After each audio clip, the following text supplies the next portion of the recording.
ETF index mutual funds నేర్చుకుని stock మార్కెట్లో రాణించాలనుకుంటున్నారా? వెంటనే ఈ నెంబర్కి కాల్ చేయండి. నమస్తే రమగారు. నమస్తే జయ. రమగారు, మనకి పోలి పాడ్యం ఉంది. ఈ పాడ్యం యొక్క విశిష్టత ఏంటి? మార్గశిర శుద్ధ పాడ్యమి విశేషమైన రోజు. ఈ రోజున మనం ఏం చేస్తాము, ఈ నెల రోజులు కార్తీక మాసం పూర్తి చేసామో, నెల రోజుల కార్తీక మాసము శరదృతువు. అమావాస్య వెళ్ళగానే హేమంత ఋతువు ప్రారంభం అవుతుంది. హేమంతంలో మంచు, ఇప్పటికే మంచు మొదలైపోతుంది. నీకు కార్తీకం చివరికే బాగా పొగ మంచు వచ్చేస్తుంది. పూర్వకాలంలో వీట్లలో ఈ కార్తీక మాసం అంటే ఇంట్లో స్నానం చేసే వాళ్ళు ఎవరు ఉండేవాళ్ళు కాదు. కార్తీకము విధానంగా చేసుకోవాలి అంటే నదికి వెళ్ళాలి. అప్పుడు ఈ పంపులు, ఈ ఓవర్ హెడ్ ట్యాంకులు ఏవి ఆనాడు, అందరూ నదీ స్నానానికి వెళ్ళేవాళ్ళు. ఈ నదీ స్నానం చేసి నది దగ్గర గట్టు మీద దీపాలు పెట్టుకుని పూజ చేసుకునేవాళ్ళు. సంకల్పం చెప్పుకుని నదీ స్నానం చేసేవాళ్ళు. తర్వాత నదికి సమీపంలో ఏదైనా దేవాలయం ఉంటే దేవాలయంలో దీపారాధన చేసుకోవటం, లేదా నది ఒడ్డునే దీపారాధన చేసి ఓ పండో ఫలమో పట్టుకెళ్ళి నివేదన చేసి కార్తీక స్నానం అయ్యింది అనిపించుకుని ఇళ్ళకి వచ్చేవాళ్ళు. హేమంతం మొదలు పెట్టంగానే ఇంకా మంచు దట్టం, ఒక్క రోజులో తేడా వచ్చేస్తుంది. అవును. అయితే ఈ రోజున ఏం చేసేవాళ్ళు, ఈ మన నీళ్లలో దీపాలు విడిచిపెట్టేవాళ్ళు. అవతల నుంచి వచ్చే వాళ్ళకి ఒక వెలుగు, కనువెలుగు కనపడేలాంటి ఒక క్రియ. ఇక దీపారాధనలు లేవు. బయట ఆరు బయట దీపారాధనకి రావటం, ఆరు బయట స్నానానికి రావటం లేనే లేదు. దీంతో ఎండు.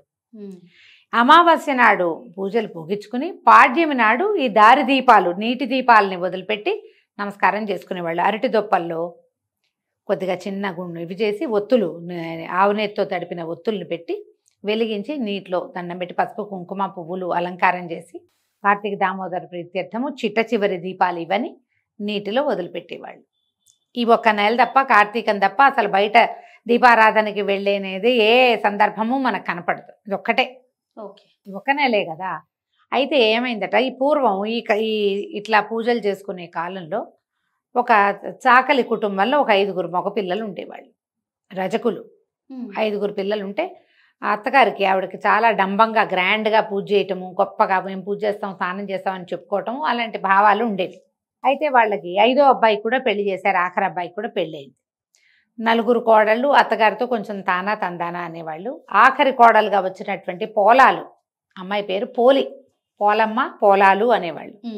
ఈ పోలి ఇంకా భక్తురాలు. అది చాలా భక్తి శ్రద్ధలతోటి దైవనామస్మరణ చేసుకుంటూ పూజ చేసేది, కొంచెంతలు ఎత్తకుండా పనిచేసేది, మహావినయంతో భక్తితో ప్రవర్తించేది. ఈ అత్తగారి డంబాచారానికి, దీని వినయానికి, చిన్నపిల్ల వినయానికి కాంబినేషన్ బాగా కుదిరేది కాదు. ఆవిడ నేను అది చేస్తా ఇది చేస్తా అంటే పిల్ల అది చేసేసేది. మాటల పోగులు వేరే ఉంటాయి, క్రియాశీలకత్వం వేరే ఉంటుంది ఎప్పుడూను. అయితే ఈవిడికి కోడలి పూజ, దాని శ్రద్ధ ఒళ్ళు మండేది. ఏమిటి దీని గొప్ప అనిపించేది. అందుకని కోడలికి ఆ గొప్ప ఎక్కించనివ్వకూడదని ఆ అమ్మాయికి పూజ చేసుకునే అవకాశం ఆవిడ ఇచ్చేది కాదు. ఇంతలో కార్తీక మాసం వచ్చింది.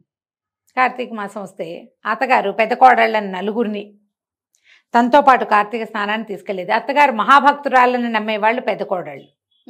వాళ్ళకి చిన్న కోడలు తాలూకు ఆ సింపుల్ భక్తి ఎక్కేది కాదు. కానీ అత్తగారికి తెలుసు, ఈ పిల్ల సింప్లిసిటీలోనే నిజమైన భక్తి ఉన్నది, తను కొంచెం ఓవరాక్షన్ చేస్తాను తెలుసు, కానీ ఆ పిల్ల గొప్ప ఆవిడ ఒప్పుకునేది కాదు. ఇలాంటి వాళ్ళు ఉంటారు కదా. అయితే ఏం చేసేది, రోజు పెద్ద కోడలు 4గురిని తనతో పాటు స్నానానికి తీసుకుపోయేది. ఈ చిన్నపిల్లకి పాల్ది, గేదెల దగ్గర బాగు చేయి అని ఇలా 100 రకాల పనులు చెప్పేది. పిల్ల ఇంకా నదీ స్నానానికి వెళ్ళలేక ఇంట్లోనే నీళ్ళు పోసుకుని నిశ్శబ్దంగా దీపం పెట్టుకునేది. దీపానికి కూడా ఇంట్లో పెద్ద ఆశ్రయం ఉంచేది కాదు అత్తగారు. పిల్ల ఏం చేసేది, రోజు మజ్జిగ చేసేది కదా. ఆ కవ్వానికి కొంత జిడ్డు ఉంటుంది. పెరట్లో ఉన్న పత్తి చెట్టు నుంచి కొద్దిగా పత్తి తీసుకుని అవి ఆ చల్లకవ్వంలో దాన్ని టైట రాపాడిస్తే కొంచెం జిడ్డు అంటుతుంది. దాన్ని వెలిగించి దీపం కనపడకుండా దాని మీద బుట్ట బోర్లించి దీపాన్ని సానుకూలంగా పెట్టుకునేది. అత్తగారు వచ్చేసరికి దీపం వెళ్ళిపోయేది కూడా.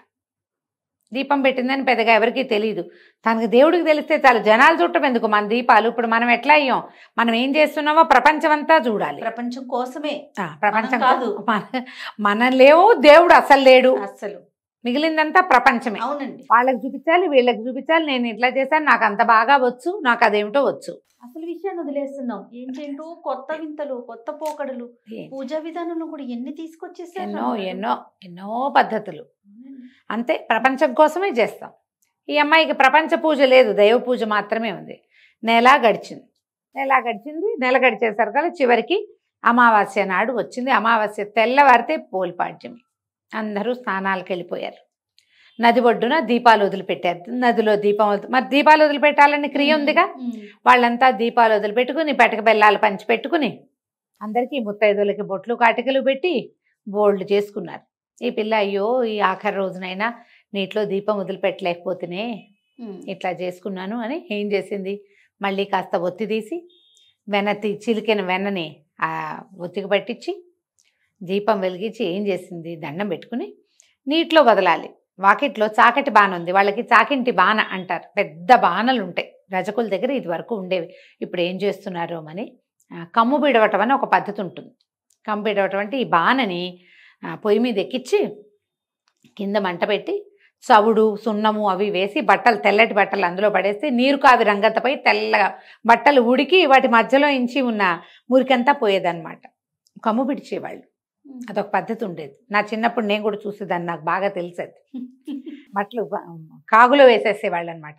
ఈ పెద్ద బాణ ఎక్కువ బట్టలు జాడించడానికి కూడా ఆ బాణ వీలుగా ఉండేది. బాణలో నీళ్లు ఉన్నాయి. ఈ అమ్మడు ఏం చేసింది, దీపం వెలిగించిందిగా, వెలిగించిన దీపాన్ని బాణలో వదిలిపెట్టింది.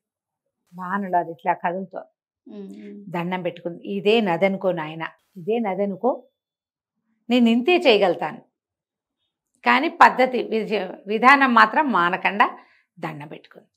ఎప్పుడైతే ఈ పోలి నీటిలో వదిలిపెట్టి కార్తీక దామోదర ప్రీత్యర్థం ఈ దీపాన్ని వదిలిపెడుతున్నానని పెట్టుకుందో, వెంటనే వైకుంఠంలో ఉన్న విష్ణు పార్షదులకి ఆజ్ఞ వచ్చింది. భూలోకంలో ఫలానా ఒక పల్లెటూరులో రజకుల ఆ ఇంటి కోడలు ఆఖరి పిల్ల పోలి ఆ అమ్మాయిని తీసుకురండి అని. విమానం వచ్చింది.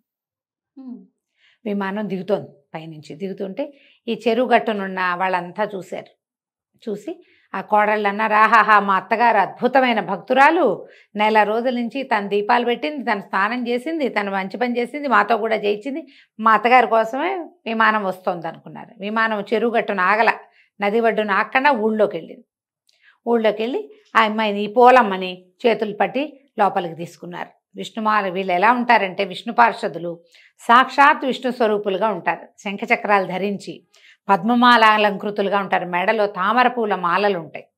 పెద్ద పెద్ద విశాలమైన నేత్రాలు, తిరునామాలు, సాక్షాత్ విష్ణు స్వరూపులుగా ఉంటారు. మీరు గమనించండి, విష్ణువాలయాల్లో గుమ్మానికి అటు ఇటు జయ విజయులు నుంచుంటారా, వాళ్ళు ఎట్లా ఉంటారు, శంఖచక్రాలు ధరించి గదా చక్ర గదా పద్మహస్తులుగా ఉంటారు. మెడలో పద్మమాలాలంకృతగా ఉంటారు. మెడలో పువ్వుల దండలు ఉంటాయి. ఆ దండ ఏదో పువ్వులు కాదు, పద్మాలే. అవునండి. ఇక్కడి నుంచి ఇక్కడికి నేత్రాలుండి పెద్ద పెద్ద పట్టివర్ధనాలు ధరించి సాక్షాత్ విష్ణు స్వరూపులుగా ఉంటారు. వాళ్ళు ఎక్కించుకున్నారు అమ్మాయిని. ఎక్కించుకునేసరికల్లా విమానం చెరువు గట్టు మీద నుంచి వెళ్ళంగానే అమ్మో పోలికి విమానం ఎక్కేసింది, దాన్ని తీసుకుపోతున్నారు, నేను మాత్రం ఎందుకు వెళ్ళకూడదని అత్తగారు ఏం చేసింది, ఆ విమానంలో కొస కూర్చుని కాళ్ళు వేళ్లాడేసుకున్న పోలమ్మ 2 కాళ్ళు పట్టుకుంది అత్తగారు. అమ్మో మా అత్తగారు విమానం ఎక్కి ఎగిరిపోతుందని పెద్ద కోడలు, చిన్న కోడలు, నడిపి కోడలు, 4వ కోడలు అందరూ కలిసి ఒకళ్ళ కాళ్ళు ఒకళ్ళు పట్టుకున్నారు. పొడుగ్గా సాగుతూ వెళ్తుంటే ఈ లోపల ఉన్న వీళ్ళు ఉన్నారుగా విష్ణు పార్షదులు, మీ అందరికీ అవకాశం లేదు, ఇది పోలమ్మకే ఉందని ఏం చేశారు, అత్తగారి చేతులు కత్తితోటి విదిలించేశారు. విదిలించగానే అత్తగారు పడింది, ఆవిడతో పాటు 4 కోడళ్ళు ఢామని కింద పడ్డారు. పోలమ్మని స్వర్గారోహణ చేయించేశారు. ఆ అమ్మాయి మాత్రం విష్ణులోకాలకి వెళ్ళిపోయింది. సశరీరంగా పోలాలకి ఇది లభించింది. ఈ పోలి స్వర్గారోహణ స్వర్గారోహణ అని చెప్పుకుంటాం, కానీ వైకుంఠానికి వెళ్ళింది అమ్మాయి. ఈ కథ చెప్పుకుని దీంతోటే మనం కార్తీక మాసం నెల రోజులు చేసింది పూర్తవుతుంది. నీటిలో దీపం వదిలిపెట్టాలి. ప్రవహించే నీటిలో వదిలిపెట్టగలిగే అదృష్టవంతులు ఎవరైనా ఉంటే హాయిగా చేయండి ఆ పని.